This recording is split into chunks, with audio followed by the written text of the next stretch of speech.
He is men's basketball coach Eric Henderson. This is our weekly update from GoJacks.com. We'll try to get a smile out of Hendo. 1-1 this past week. A winnable game on the road.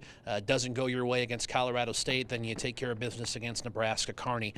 What were your takeaways from those two games last week? Yeah, certainly going on the road at Colorado State, a tough environment, and a very, very well coached basketball team. To be able to put ourselves in position to win the basketball game was certainly a positive thing. We certainly want to come out on the other end of those a few times, maybe a few more times than we have the last couple games. But did a good job of putting ourselves in a position again to win the game. We missed a few opportunities at the line, maybe down the stretch at Colorado State that caught up to us a little bit. So disappointed in the outcome, but certainly proud of the effort and putting ourselves in a situation to win at a very tough place to play. So that was what came out of that one for us, and hopefully we learn and continue to get better in those situations, and they come around in the Summit League for us is what we're hoping for, and really know our guys are learning from those situations, so very confident in that as well.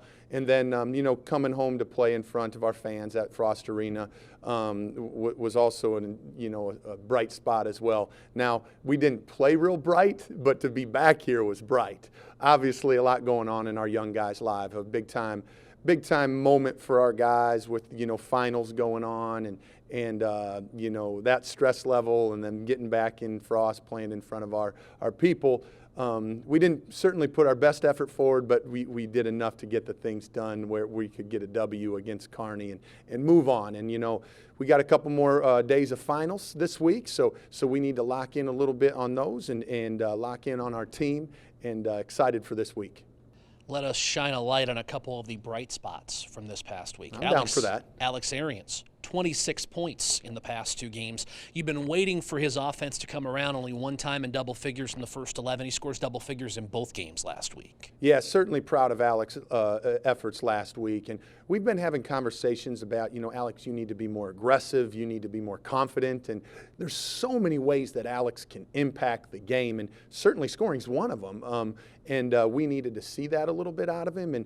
And so for him to be able to, take the coaching and take the feedback that he was getting and then take it to the court was awesome. And really proud of Alex for doing that. And we're going to need that as, Summit League play comes.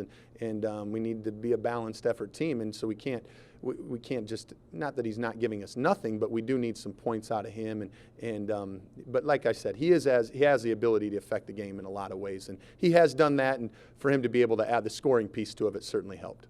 You and I have chatted often this year about valuing the basketball. It starts with your point guard, Brandon Key, in 2 games, 12 assists to 3 turnovers. That's pretty doggone good ratio. Yeah, we'll take it. I know that. We're going to take that ratio, and Brandon's done a good job of certainly running our team for the most part and getting good shots for our team the most part. We didn't play great offensively against Kearney, I didn't think. But I should say we didn't shoot it well against Kearney, where, 25 of the first 27 possessions, we were able to touch the paint. But we go 0 for 9 to start the game, and it just didn't feel good, but we were doing good things, and so that's kind of what the main point of that was. And I didn't love the energy we played with, but we were trying to do the right thing, and a lot of that has to do with our point guard and Brandon, and he's done a good job, and we've talked about his maturity level getting better and better and just growing, and it needs to continue to get better. And, I know he's really, really looking forward to, Summit League action. Obviously, we got a couple this week to finish off our non-conference, but, that conference play is right around the corner. What segues you are providing today? So we talk about these 2 games, both at home. We'll begin Wednesday with Florida Gulf Coast, and they have struggled so far this year, but a potent basketball team. Yeah, no doubt. Certainly a talented basketball team. They're very athletic. They're going to try to turn you over a little bit, and they got great size. And so we need to make sure we're taking care of the basketball like we have the last couple games. And if we do that, that will give us a good chance, to come out on top. So if we take care of the basketball and get good shots like we did the other night, that's a good start. But they're very talented. They're very athletic, and certainly pose a very, very big challenge for us. All right, then lay us an early scouting report on Saturday's matchup with the Vandals of Idaho, a noon start time.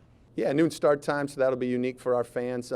You know, they just came off a big win at Bakersfield, won a close game out there, you know, like we did. So, you know, they've had a few injuries here early in the season, and they've gotten a few of their guys back. So they're playing better and better as well. And so we got a big challenge for us this week. A couple, you know, big time opponents this week in Frost Arena. So we're looking forward to our fans coming out and giving them a great effort.